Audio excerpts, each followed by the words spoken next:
right, I want to welcome y'all to the Kchill show. Look, we're going to be having some real topics on shit like this a lot. So right now on the phone, I got an anonymous caller. First off, anonymous caller, I want to say thank you because you always support every event that we have going on, and I really appreciate that. You're welcome. I really appreciate that. So we had talked earlier during the week. There's a lot of women that won't come forth and talk about their stories like that. But I got certain things that you told me that I want to talk about. So tell me this here. You was married once before, right? Twice. Okay, so you was married twice. Okay, now picture this. You said your ex-husband, one of your ex-husbands lied about a 401k. How that went? Tell me how that went. Well, how that went was, he caught me when I was sleeping and had done already drawn the papers. Yeah. And asked me to sign those papers, and I signed it. And he ended up getting $20,000 back off his 401k. Wait. So he caught you while you were sleeping. Right.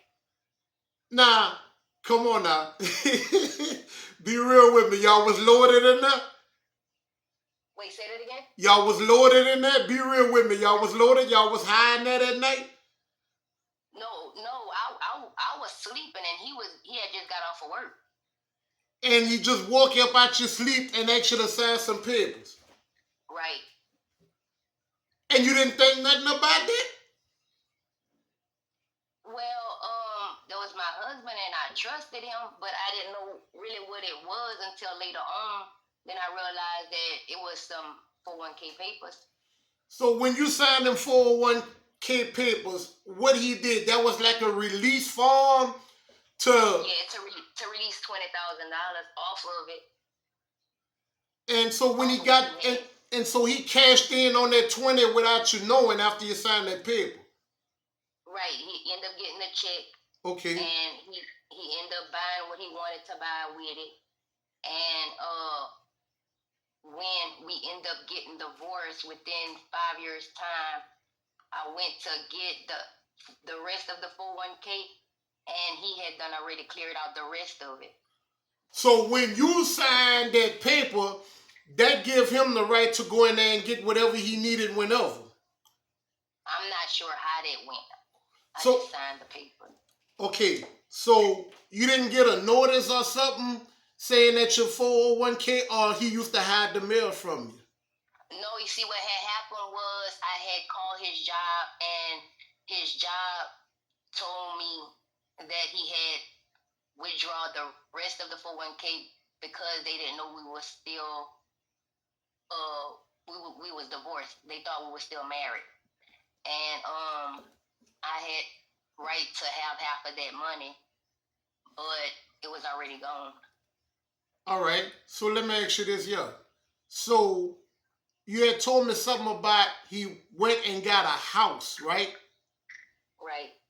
And so what happened with that? With the house, with the money? That was with the first $20,000. He bought a house and he bought a truck. Okay. And for y'all was still together, right? Yeah, we were still together. Okay, go ahead.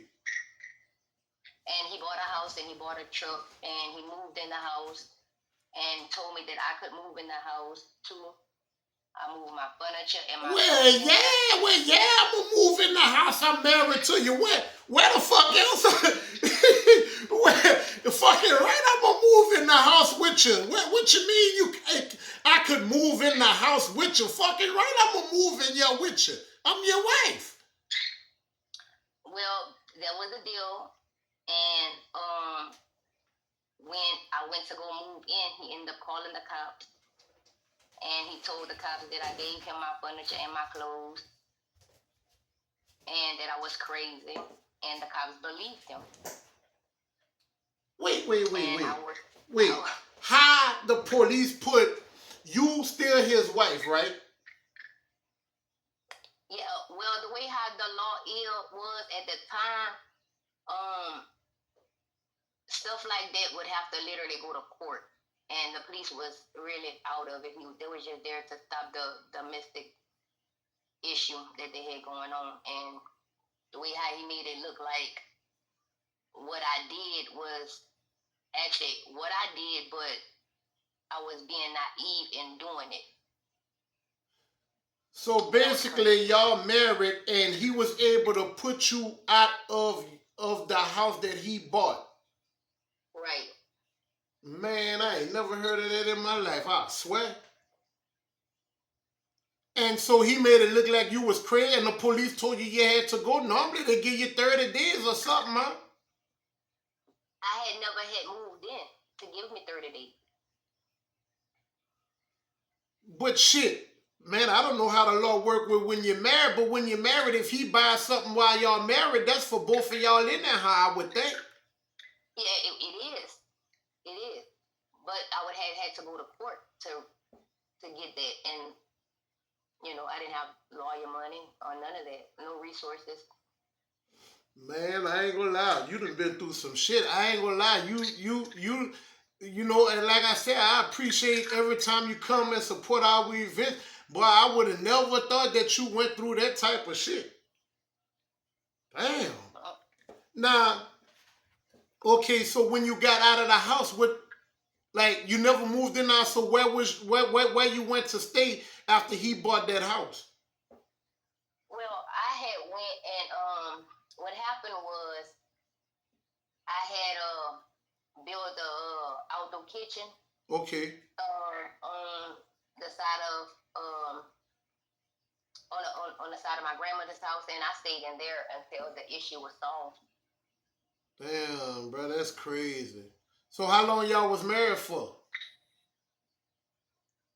15 years, 3 months shy of 15 years. Oh shit! And you walk away out of there with nothing from that when you walked away. The house. Oh, you got the house. Yep. Oh, okay. So you wind up with the house on the ASN anyway. Right. Okay, well, shit, at least okay, all right, well, then at least you come out of there with something. Shit, I was about to say, I know you ain't walk away from over there and had to go stay in that kitchen again. Shit, I know better. I'll do it all over again, though. Yeah, for your peace. I know that's how I feel, too, for my fucking peace. Shit, bitch, I stay in a pork and bean can to get some peace. Fuck all that. Now, you told me this shit here, I ain't gonna lie, you done been through a war zone. You also told me you had been stabbed 17 times? Yeah. Me and my husband that we was talking about had separated. And I went to go start dating, and I came across this one guy. Seemed cool, everything seemed fine. I had knew him from high school, and we talked for about 2 or 3 months, and then we finally got a chance to meet up. And I got a chance to see the side of him that I never got a chance to hear over the phone. So interacting with him wasn't my cup of tea. Okay. So I'm sure he felt the same way too. And the conversation, everything just stopped. 4 months later, he contacted me. Between 3 to 4 months later, he ended up contacting me again. Wanted to see me and stuff like that. Yeah. I met up with him. He was asking the weirdest things, like after not seeing me for 4 months, I wanted an explanation about why. A reason why he ain't never came or call or check up on me or anything like that. He made up a story that he had surgery. So he ended up making plans for my life, and I don't know why, but at the time, I didn't have the husband, was separated, and finances was low, so I think somewhere he felt responsible for me. Yeah. So he wanted me to take him in, and he was gonna help me pay my bills, and he was gonna help me get a job and all kind of stuff. And I was like, no, no, no, I didn't want to do that. Part of me wanted my husband back, and then the other part of me just wanted to be single. Yeah. But I knew that part of me didn't want to be with him. Okay. So, I ended up having to bring him home because he ended up getting a ride to my house. So when I ended up pulling in his yard, the same question and the same conversation that we've been having that whole time while he had came by the house, he asked me the same question again, which what had frustrated me because I wasn't planning on bringing him home. I wasn't even planning on him coming. Yeah. And I really had plans to go do something else. Yeah. So dropping him home was completely out of my way. So I was kind of frustrated about a lot of stuff with him, being that, you know, he never called for 4 months neither. Yeah. So, and his excuse was lame. But anyway, I went to bring him home, and I'm thinking that I'm just gonna drop him home and I'm gonna leave. But it didn't happen that way.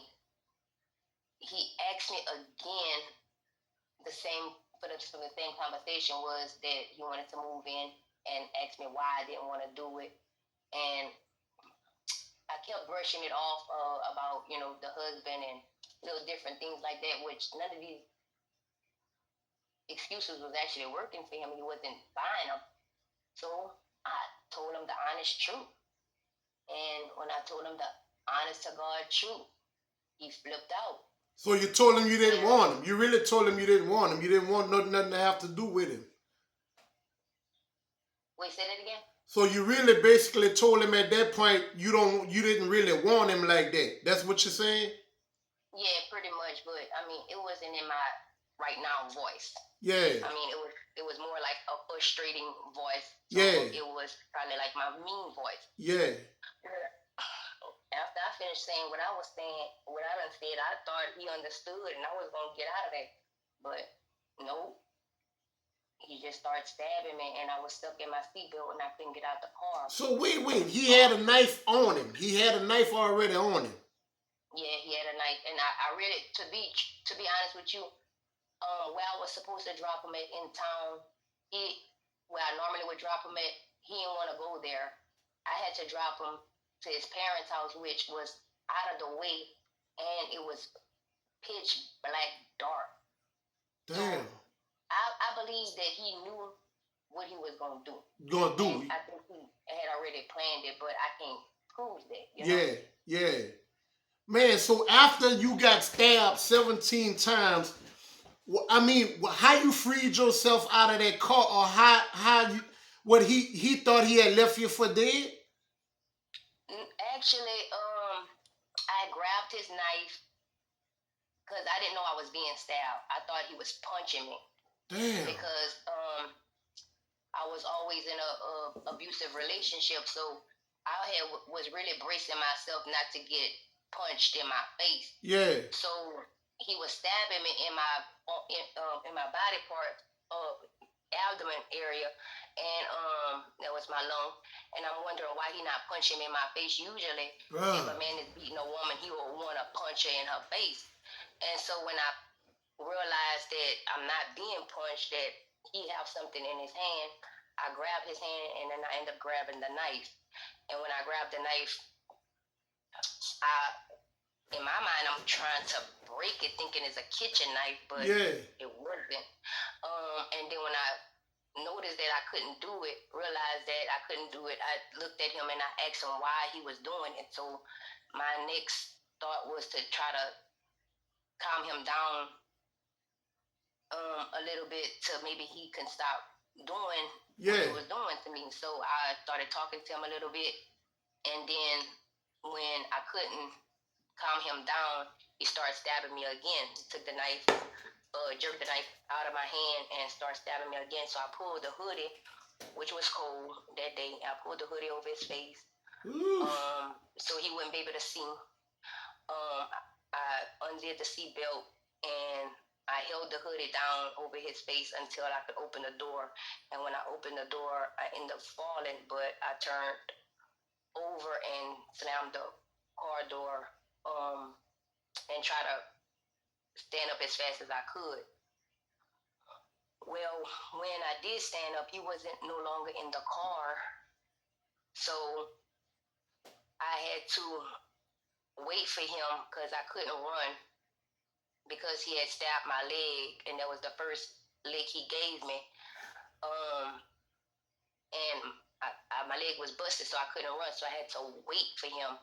And when he stood up, because he must have fell when he got out the car, when he stood up towards the back of the car, and he was looking for me, but I had already spotted him. So while he was looking for me, and when he realized where I was at, he was going to try to come and get me. So I had my hand already on the handle of the door, and I opened the door and got in the car. But how the car was positioned when I went in there wasn't the way how it was when I got back in the car. The car had somehow moved itself, because I remember putting the car in reverse, but I don't remember parking the car after he started stabbing me. I really thought I was leaving. Yeah. But the car was parked a little bit different.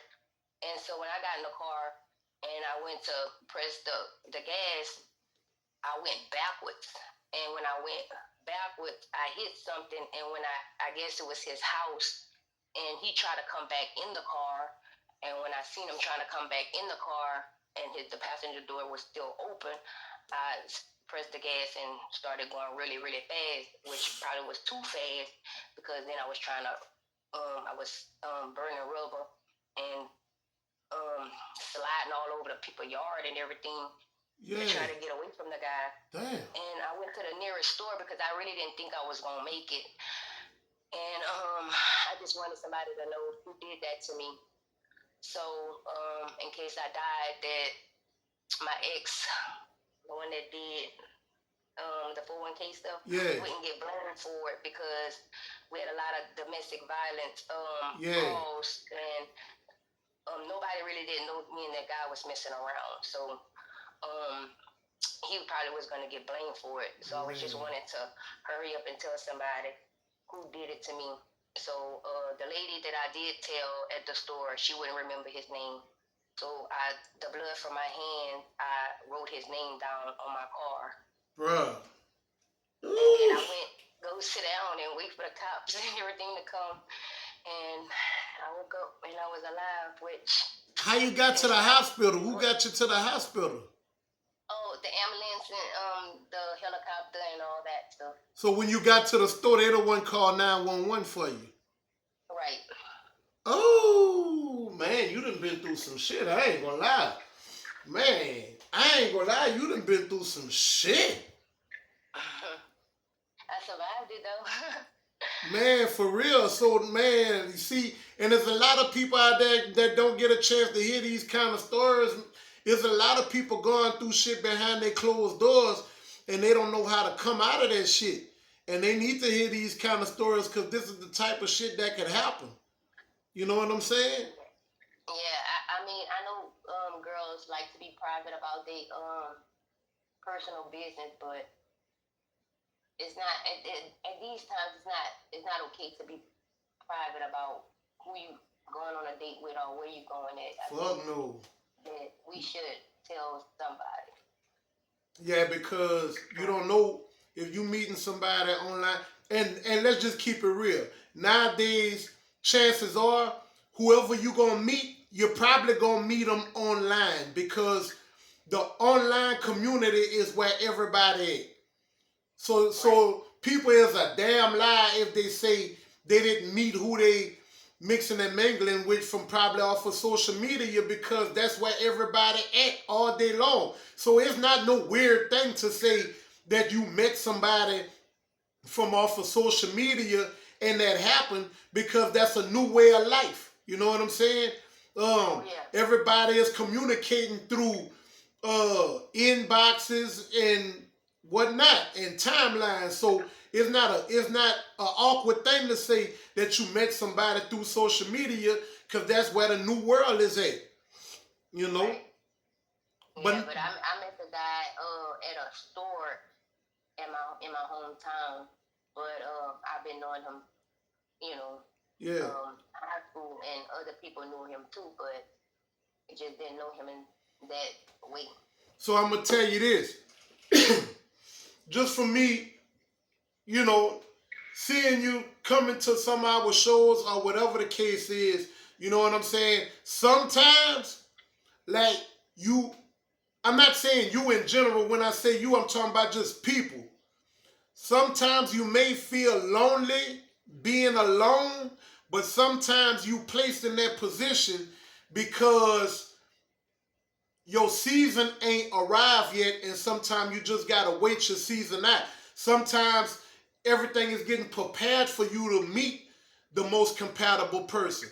Cause ain't nobody just the perfect person for you. You just gotta find the most compatible person for you. So sometimes you might be in a single lifestyle and you might be like, damn, I wish I had me a little boo or whatever. But you might be getting prepared to have the boo of your life that's on the way. It's just not the season for that at the moment. Sometimes you gotta sit out of the things that you done been through so you can work on yourself. And then when you're working on yourself, you'll fuck around and make a better choice and a better pick of people moving forward. Now you know what to look for when you talking to somebody. Yes, I do. You're right. Had you wouldn't have went through that, you wouldn't really know what to look for. No, right. And you don't want to wind up 50 years old not knowing what to look for. You want to wind up 50 years old knowing exactly what to look for. That's right. But now look, on another topic, you had talked to me. Now, mind you, look like you wouldn't know Angie either, because I heard you pull a gun on somebody too, huh? Well, I'm not no thug now. You know, they had me messed up with that stabbing. You know. Okay. With the guy that stabbed me up. You know. Okay. He made for him to get out the situation. Since I live, you know, a dead man can't talk. But since I live, they had to come up with some kind of reason why I did what I did. Oh boy is kind of handicapped, you know, and he got one leg missing, and he take Loratab pills for the pain, and he his little things that he like to do, little booger sugar, and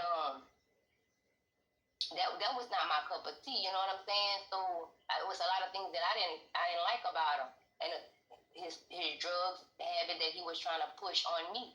That, yeah. You know, I mean, you do your thing, I'ma do mine, you know.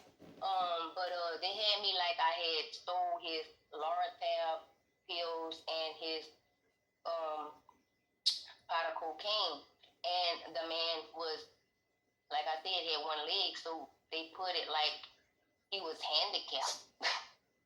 Okay. And I was stealing from a handicapped man. Oh. And I was a crack, what was that? A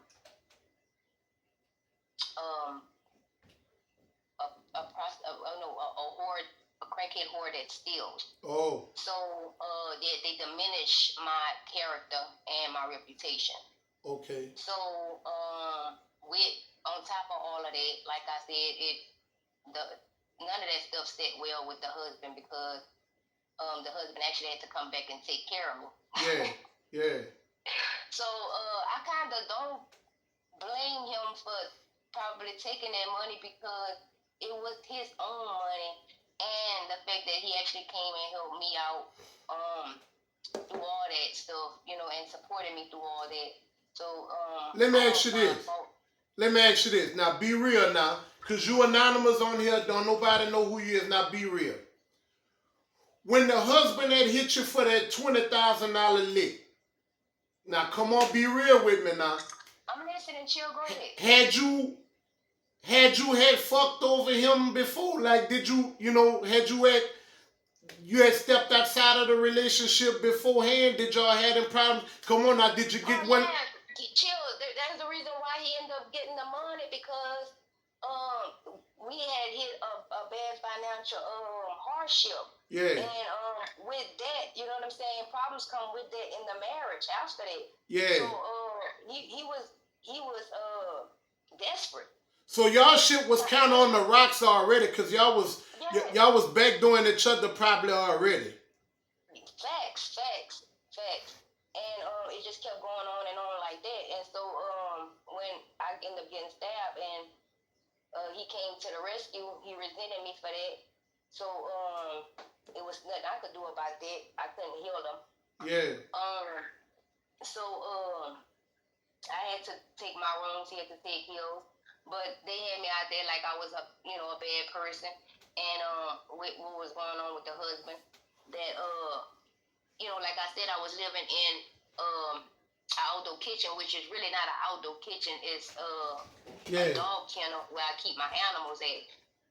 So I was literally in the dog house, literally. And I had some guys that was coming and helping me to fix and gut out some stuff and pick up heavy things because I can't pick it up because my hand is all messed up. Yeah. And I messed my back up being in that seatbelt fighting with that guy. And while I'm sitting in the car waiting for my helpers, this one guy is fussing with another guy over $10 that's in my car, and the guy that's in my car is afraid to get out the car, and I'm afraid to let him out the car because the boy might hurt him, so I lock all the doors and pick the window up. But I left my side of the window a little bit down, but just not thinking that he gonna come on my side because his beef is not with me. Yeah. And so the fact that I had to sleep in there with my animals and I got stabbed in my lungs, so it's hard for me to breathe in animal dangers and furs and I'm allergic to them at the same time. So you done got to the point where you had to fuck around and damn near sleep in your dog kennel. And in my vehicle. So my things was in my vehicle, and I had my gun in my vehicle. So when Obal was acting crazy, he checking every door, going around the car, and the last door is my door. And he checked my door is locked. So he literally grabbed my window and started pulling my window down. And since I got stabbed, I got post-traumatic stress disorder. I could literally see something happening, and then it'll feel like this stuff happening to me all over again. Oh, so the window is literally going down. So I'm thinking the window probably gonna pop or bust or something, and he gonna start stabbing me with the pieces of the window.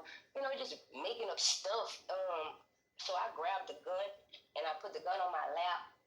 And he go, "Oh, you about that life?" and started running to his house. And I'm thinking it's over, And the cops surrounded my car and take me to jail. And I didn't even really get to tell my side of the story until way later on. At the time, and it was the weirdest thing. But the guy had statement said that I had went all around his house banging on his door with the gun and threatening his life and his family's life. And I didn't even get out my vehicle. Man. And the messed up part about it is that where I was parked at the store, I was sitting under a camera. And I'm thinking that camera worked. The projects across the street camera, the store camera. I'm thinking all these cameras is working. And I'm well protected. None of that's work. None of them work. So I'm looking like a complete idiot again. Man, look, bro, all bullshit on side. You got me looking like I'm a little boy in this bitch. I ain't did shit in life compared to what you done been through. Man, I'm thinking I done had some hard moments. Man, you done fuck around and slept in the kennel with the dog. Yep. Oh, man, I ain't gonna lie. You might have broke a fucking record with that one. I ain't gonna lie, bro. Ooh, boy, you got a fucking story. You need a fucking documentary. Man, look, man. We could continue because we talked about a lot of stuff, but we're gonna pick up on another segment. But I just wanted to let other women that might be going through that type of stuff hear what you had going on, because I ain't gonna lie, you might have broke a record with this one right here. And I'm just letting other women know, man, y'all don't be ashamed to come forth and talk about that shit. I'm gonna be the platform where y'all ass can let it all out, and I'll be y'all counselor. Nah, shit, fuck.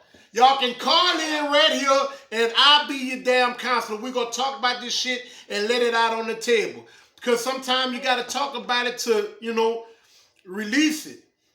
And that's why I'm on the show. And I appreciate you. So look, I ain't gonna hold too much more of your time.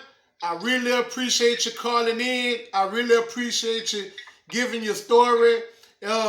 I just want to say thank you for supporting us every time we got a show somewhere around here. You're always there to support us.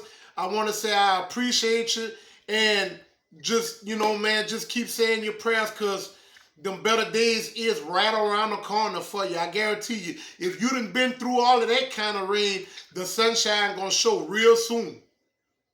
I believe that. So I appreciate you calling in, and we're gonna connect again on another show. That's cool, Chill. Thank All right, you. it's all love. All right. All right.